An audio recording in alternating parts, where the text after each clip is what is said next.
Hi, it's Patrick Hutzel from Intensive Care at Home, where we provide tailor-made solutions for long-term ventilated adults and children with tracheostomies by improving their quality of life, and where we also provide tailor-made solutions to hospitals and intensive care units to save money and resources whilst providing quality care and provide win-win situations. In last week's blog, I answered a question from one of our readers and clients, Charlie, and Charlie asked last week, "My mum has been in intensive care for 3 months. She's on a ventilator with a tracheostomy after a cardiac arrest. Can she go home and be weaned off the ventilator at home with intensive care at home instead of staying in ICU?"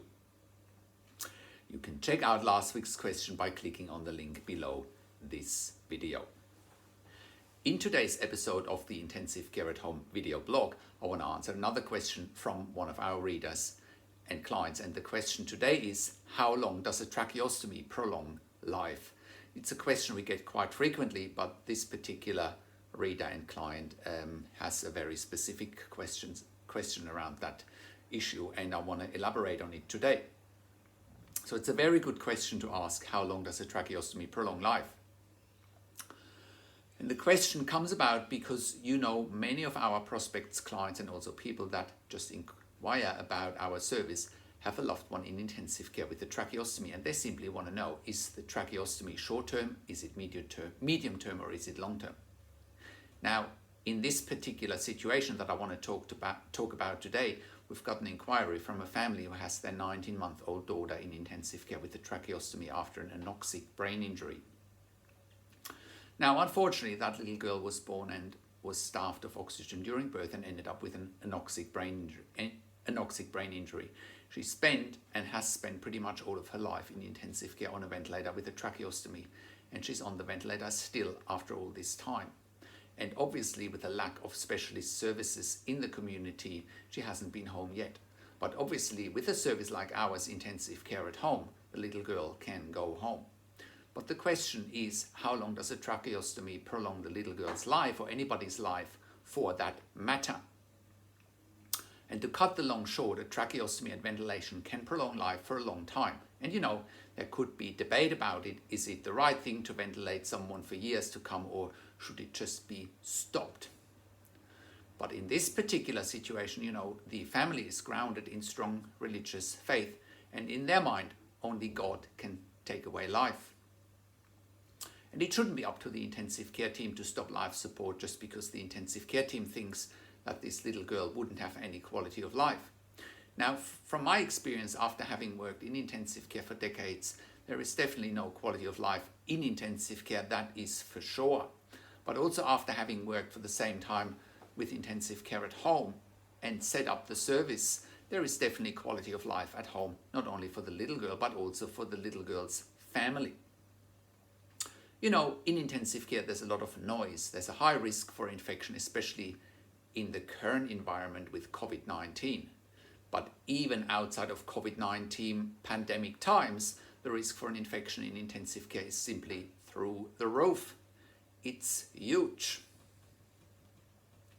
At home, you're in a clean environment, and it's just so much nicer, more patient and family friendly, and simply more holistic. Also, intensive care units are very noisy places. The lights are on 24 hours a day. People come and go 24 hours a day. People have no privacy. Compare that with a home care environment, especially since this little girl is otherwise stable. She's not on any inotropes or vasopressors. She's not on any sedation. It's simply the ventilation and tracheostomy that's keeping her in intensive care, because obviously ventilation and tracheostomy requires the skill and expertise of intensive care and pediatric intensive care nurses. So the only option for the little 19-month-old girl is to go home with our service, Intensive Care at Home. So let's look at the economics of this situation as well.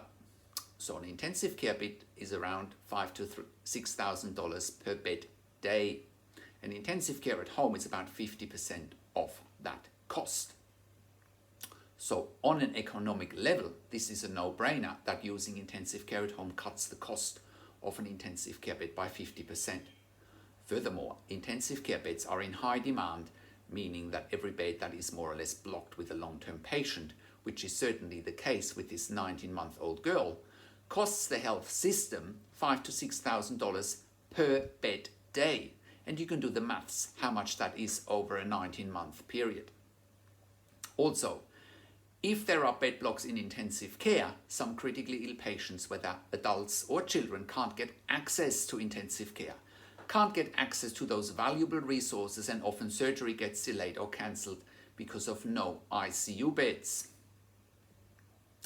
Sometimes patients get deferred to other hospitals via the emergency department because there are no intensive care beds available.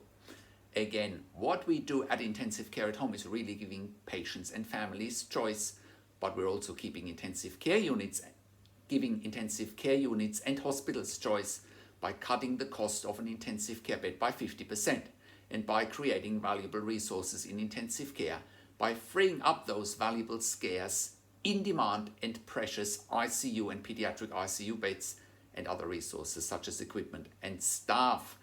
It's really all about creating a win-win situation all around. I hope that answers the question.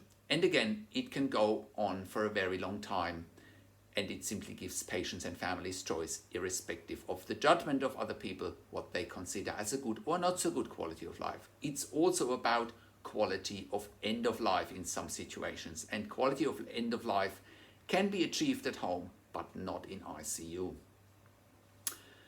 So if you want to find out how we can help you to get your loved one out of intensive care, including palliative care or long-term acute care, or if you find that you have insufficient support for your loved one at home on a ventilator, just contact us. If you want to know how to get funding for our service, or if you have any questions at all, please contact us on one of the numbers on the top of our website at intensivecareathome.com, or just simply send me an email to Patrick, that's Patrik, at intensivecareathome.com.